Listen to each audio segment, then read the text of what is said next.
And most talented women আমার কাছে মনে হয় লায়লা আপু, যার সাথে আমার মতো একটা নিরীহ মানুষ পারবে না বলে আমি মনে করছি।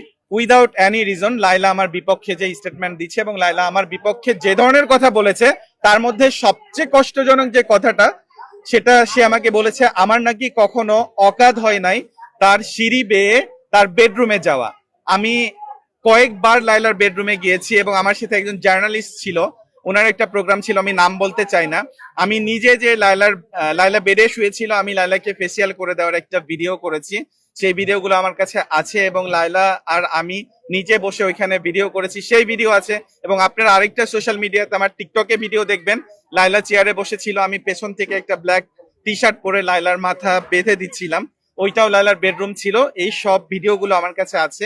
এই যে একটা মিথ্যা কথা লায়লা আপু বড় হওয়ার জন্য লায়লা আপুর বেডরুমে যাওয়া যাবে না, এটা মানে এই কথা যে সে বলবে, আমি আসলে খুব ডিসঅ্যাপয়েন্টেড এটা নিয়ে। লায়লা আপুর বেডরুমে কেন? লায়লা আপু তো আমার সাথে ঘুরেছে ভাই, গাড়িতে উঠেছে, সে রিক্সায় উঠেছে, সিএনজিতে উঠেছে, উবারে উঠেছে, কোর্টে গিয়েছি, তার বাসায় ভোর 5:30 6টায় আমি গিয়েছি। একসঙ্গে সবকিছু করলে তার বেডরুমে যাওয়া যাবে না? তার বেডরুম কি কোনো গুপ্ত ধন লুকানো আছে, নাকি সেটা কোনো ক্রাইম জোন যে তার বেডরুমে যাওয়া যাবে না? অবশ্যই তার বেডরুমে আমি অ্যাজ এ ভাই হিসেবে ঢুকতে পারি, দ্যাট ভেরি নর্মাল থিং। সে যেভাবে অহংকার করে বলেছে তার বেডরুমে ঢুকতে পারি না, সে এমন কিছু না যে তার বেডরুমে আমি ঢুকতে পারবো না। যেখানে আমার কাছে অনেক এভিডেন্স আছে, আমি চাইলে আপনাদেরকে ভিডিও দেখাতে পারবো যে আমি বেডরুমে শুধু না, বেডরুমে যে লায়লাকে আমি ফেসিয়ালও করে দিয়েছি এবং বেডরুমে যে লায়লাকে আমি মাথায় ওই কাকড়া, যেটা পাঁচ ক্লিপ বলে, সেটাও বেঁধে দিয়েছি। তাইলে আমি কিভাবে গেলাম না? এটা সম্পূর্ণ একটা মিথ্যে নিউজ, বড় হয়ে থাকার জন্য বলেছে। সে যদি কাউকে নেক্সট টাইম বিয়ে করে সেটাও প্রিন্স মামুনি হবে, এটা আমি বলে যাচ্ছি। আরেকটা কথা লায়লা বলেছে যে আমি কেন, মানে হু ইজ হি, লিখন কে যে মোহনার গায়ে হাত দিবে? লায়লাপুর বার্থডে সেলিব্রেশন যখন আমি করেছি সনি স্কোয়ারের সামনে, তখন লায়লাপুর সাথে আমি হাত করেছি। শুধু তাই না, অনেকটা সময় লায়লাপুর যখন পায়ে পেইন করছে, অ্যাজ এ বড় বোনকে আমি পা টিপে দিয়েছি, মাথা হাত দিয়ে মাথা টিপে দিয়েছি। তাইলে কেন মোহনাকেও আমি বোন পরিচয় দিয়েছি? আমি এখানে সোশ্যাল মিডিয়াতে এসে এটা বলি নাই যে মোহনা আমার গার্লফ্রেন্ড বা মোহনা আমার বউ, নাউজুবিল্লাহ, আমি এই ধরনের কথা বলি নাই। আমি জাস্ট এটা বলেছি যে সে আমার বোন, বোনের মাথায় বা সোলজারের হাত দিয়ে আমি তাকে সান্ত্বনা দিয়েছি। যদি লায়লা আপুকে বোন হিসেবে আমি পা টিপে দিতে পারি, লায়লা আপুকে বোন হিসেবে আমি মাথা টিপে দিতে পারি তার রিল্যাক্সেশনের জন্য, তাহলে আমি মোহনার মাথায় হাত দিলে এটা আমি কি অপরাধ করেছি? কারণ লায়লা আপু তো প্রিন্স মামুনের বউ। লায়লার গায়ে হাত দিলে যদি প্রিন্স মামুন কোনো প্রতিবাদ না করে বা প্রিন্স মামুন যদি রেগে না যায়, তাহলে মোহনার গায়ে হাত দেওয়াতে লায়লা আপু কেন এত বিস্ফোরণ ঘটিয়ে আমার সম্পর্কে যা না তো তাই বললো? এটা দেশবাসীর কাছে আমি জানতে চাই। যেহেতু সেও ওয়াইফ, দুই ওয়াইফের গায়ে হাত দিলেই তো মামুনের রিয়াকশন হওয়ার কথা না? যেহেতু আমি লায়লার ভাই, প্রিন্স মামুনের সম্বন্ধী বা শালা, যে কোনো কিছু, আমি প্রিন্স মামুনের শালা হয়ে আমার বোনের গায়ে হাত দিতে পারি না? এটা কোন ধরনের ইলজিক্যাল একটা কথা সে বললো, যেটা কোনো ইথিক্স এর মধ্যে পড়ে না?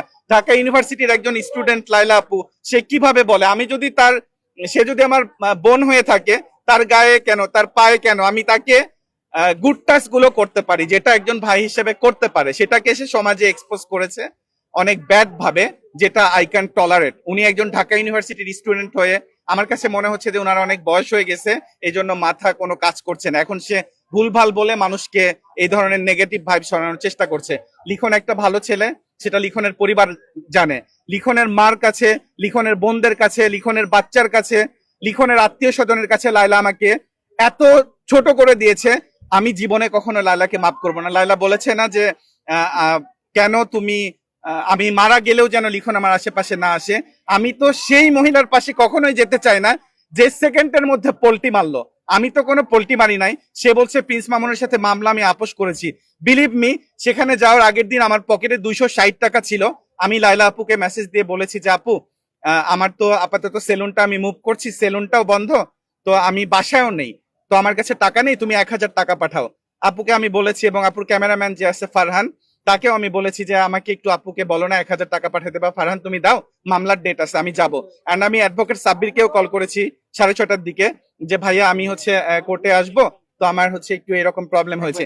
এই কথাটাও সে সোশ্যাল মিডিয়াতে এসে কিভাবে বলছে যে লায়লা আমার সেলুনে গেলে সে মিট বক্স খাবে, সে ড্রিঙ্কস খাবে, সে পান খাবে, সে কি খাবে? আমি নিজের ভাই হিসেবে আমার সেলুনের স্টাফদেরকে বলা ছিল, ম্যানেজারকে বলা ছিল যে আপু যা খাবে সব বিল আমার। মাঝে মাঝে আপু বিল দিয়েছে, মাঝে মাঝে আমি দিয়েছি। আমি মন উজাড় করে, আত্মা উজাড় করে তাকে বড় বোন হিসেবে খাইয়েছি, আর সে আমাকে সোশ্যাল মিডিয়াতে এসে বললো যার টাকা নেই সে মোহনার বাসায় কিভাবে গেল। আমি ঢাকা শহরে 2টা জেন্টস পার্লারের মালিক, আমার ট্রাভেল এজেন্সির অফিস আপনারা সাংবাদিকরা যে ওপেন করেছেন, আমার একটা ট্রাভেল এজেন্সিও আছে, সেখানে সে কিভাবে বলে যে আমার টাকা নেই, আমার পকেটে টাকা নেই, আমি কিভাবে গেলাম। মানে I don't expect it from Laila আপু। লাইলা আপু এই ধরনের এলিগেশন আমার বিপক্ষে দিতে পারে না, কারণ এগুলো সম্পূর্ণ ফেক। আমি তো এগুলো জাস্ট তাকে ডিফেন্স করে কথা বলছি।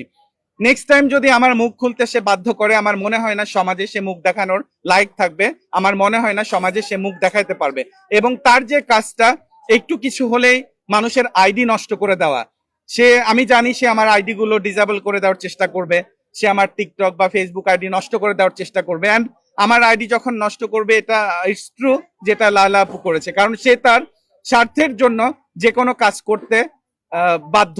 কারণ সে আমার মতো একটা ইনোসেন্ট ছেলেকে 7টা বছর ইউজ করে আমার বিরুদ্ধেই এই ধরনের ফালতু এলিগেশন দিছে, যেটা জনগণের কাছে একসেপ্টেবল না। সো সেই জায়গা থেকে আমার মনে হয় সে তার স্বার্থের জন্য, মানে she can do everything, and I think she has a lot of skill in his brain, and most talented women আমার কাছে মনে হয় লায়লা আপু, যার সাথে আমার মতো একটা নিরীহ মানুষ পারবে না বলে আমি মনে করছি।